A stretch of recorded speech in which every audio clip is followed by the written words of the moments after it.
estamos bosquejando el tema de poder elaborar un programa en el marco de la control de inundaciones, y así lo establece la Ley de Recursos Hídricos en su artículo 119.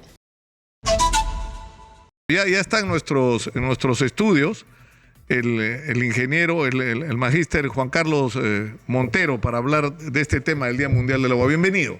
Muchas gracias por estar con nosotros. Muy buenos días y agradeciendo la invitación para poder responder sus preguntas. Primero hablemos de la situación mundial, que es por la que se ha planteado el Día Mundial del Agua, ¿no es cierto? Ahí, según tengo el registro acá, hay entre 2.000 y 3.000 millones de personas que están sufriendo por la escasez de agua en el mundo, y esto podría ponerse aún peor, es decir, más de la cuarta parte de la humanidad tiene problemas para acceder al agua. Efectivamente, y esa es una tendencia que en el marco de la variabilidad climática, los eventos son cada vez más extremos. Es decir, las altas temperaturas o también el tema de las sequías o el déficit hídrico. Y nuestro país, que es una zona prácticamente productiva, sobre todo en los valles, ese problema lo venimos agudizando en los años, ya que cada departamento viene sufriendo un tema de déficit y escasez hídrica. Y por lo tanto, la ANA está abocado ya en el marco de sus competencias a poder implementar un programa precisamente para contrarrestar los efectos negativos o reducir las vulnerabilidades ante lo que se nos viene, ¿no? Estas manifestaciones en la naturaleza son solo signos de alerta en la cual no debemos ser ni pasivos ni trabajar el día a día, sino estar viendo precisamente en el marco de una gestión prospectiva lo que debemos hacer articuladamente con los otros sectores en esta problemática. Ahora, lo que nos pasa a nosotros es paradójico, ¿no? Yo decía, pasamos del extremo de la sequía al extremo de las lluvias intensas, pero sin embargo hay una cantidad enorme de agua que termina o en el Amazonas o termina en el Pacífico, ¿no es cierto?, que se pierde, que no se usa, que no se almacena, y que cuando vienen momentos difíciles como estos fenómenos del Niño costero, el global o estos efectos del cambio climático, tienen un efecto catastrófico, ¿no?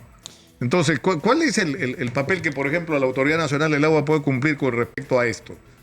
Bueno, la Autoridad Nacional del Agua es una entidad técnico-normativa, reguladora, y que trabaja articuladamente con los otros sectores, ¿no? Nosotros tenemos ahorita en esta gestión el reto de pasar de la mirada de la emergencia a la verdadera prevención, pero no una prevención en el corto plazo, sino la prevención en el marco de la SINAGER entendida de mediano y largo plazo, de ver proyectos integrales, sobre todo, que reduzcan este tipo de vulnerabilidad. La ANA hasta el año 2017 tenía una dirección de infraestructura hidráulica, la eliminaron, pero sin embargo, bajo este contexto, estamos bosquejando el tema de poder elaborar un programa en el marco de la control de inundaciones, y así lo establece la Ley de Recursos Hídricos en su artículo 119, que debemos trabajar articuladamente con los consejos de recursos hídricos en Cuenca.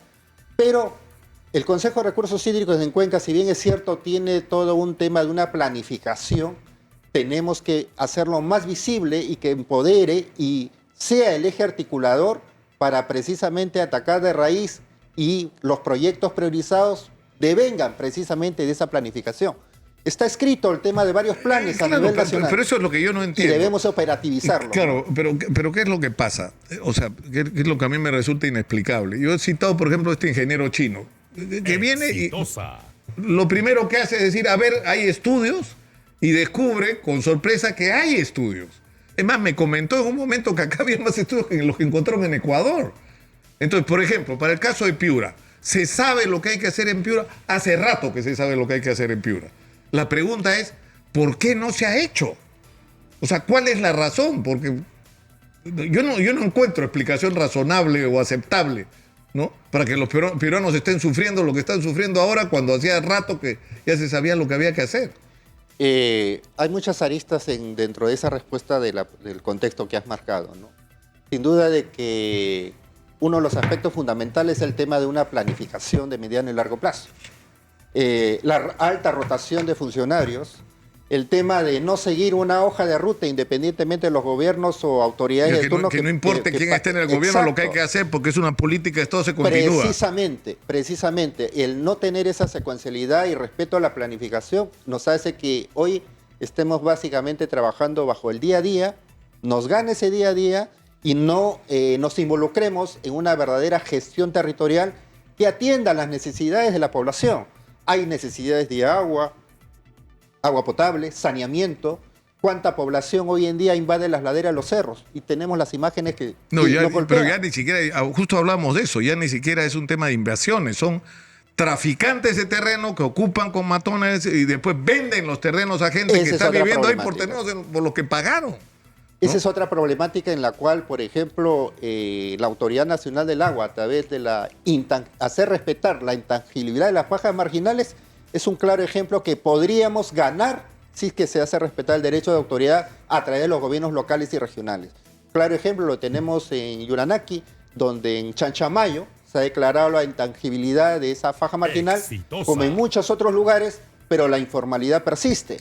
En el distrito de Morales, a orillas del río Cumbasa, la discoteca Anaconda, de igual forma, ya se ha declarado la intangibilidad y corresponde al gobierno local, conjuntamente con el deseo de la población, a prácticamente proceder a la demolición de esa discoteca.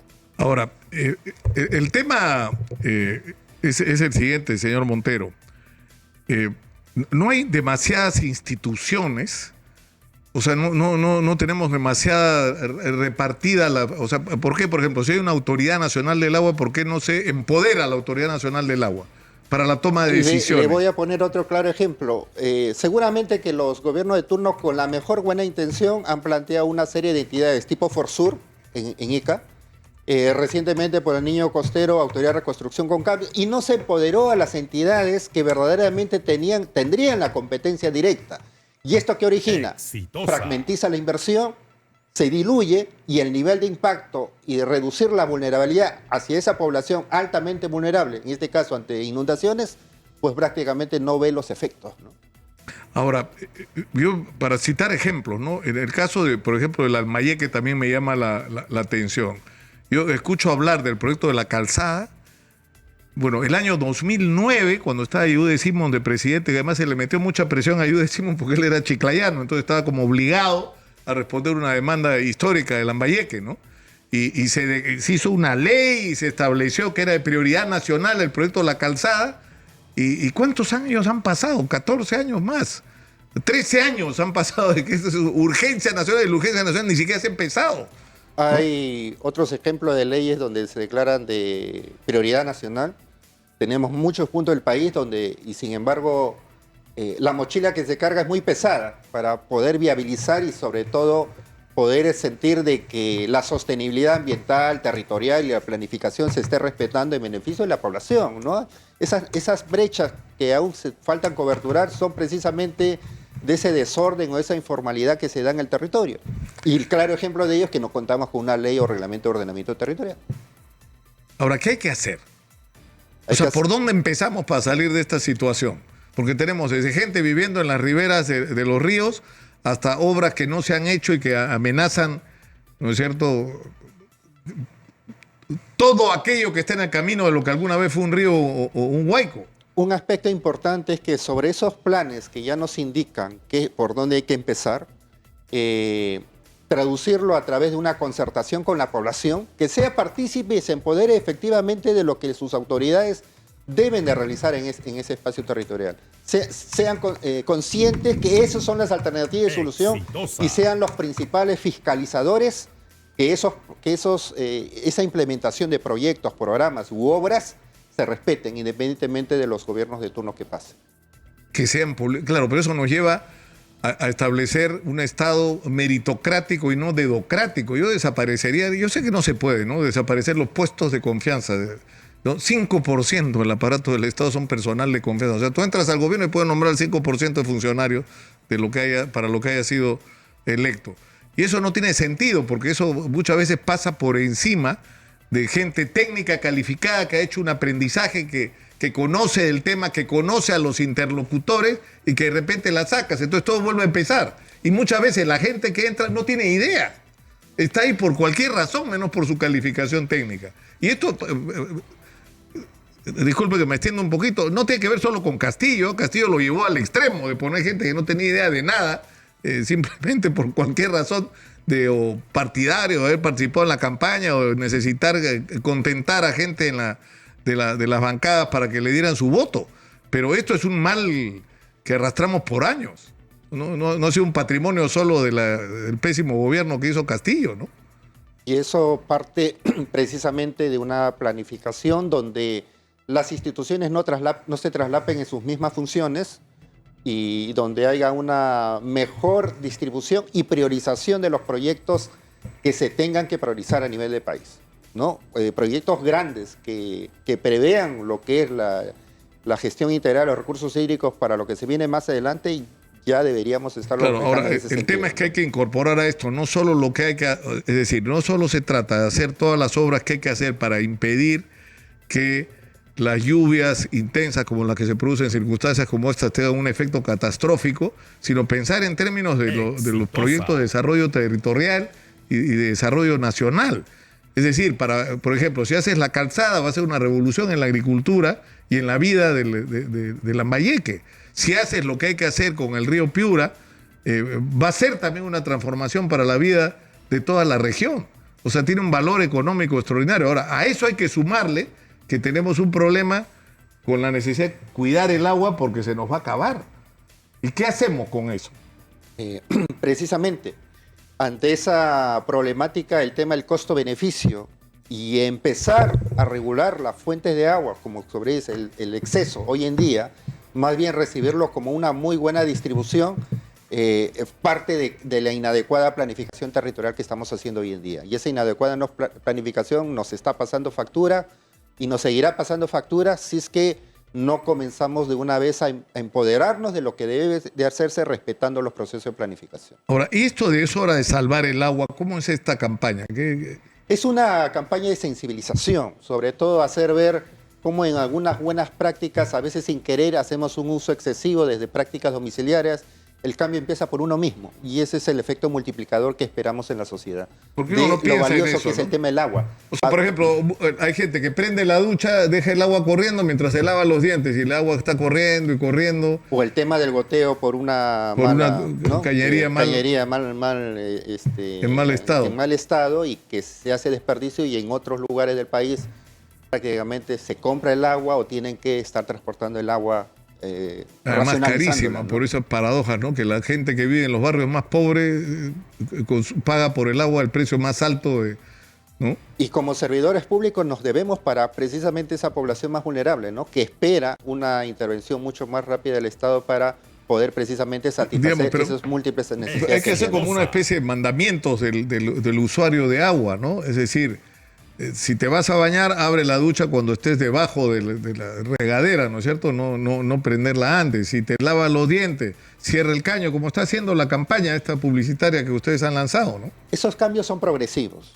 No esperamos un cambio radical. Son progresivos y parten desde los primeros años de formación en el nivel educativo, ¿no? Son hábitos que progresivamente los niños recaban mucho mejor, internalizan mucho mejor y prácticamente son el efecto multiplicador que estamos esperando, ¿no?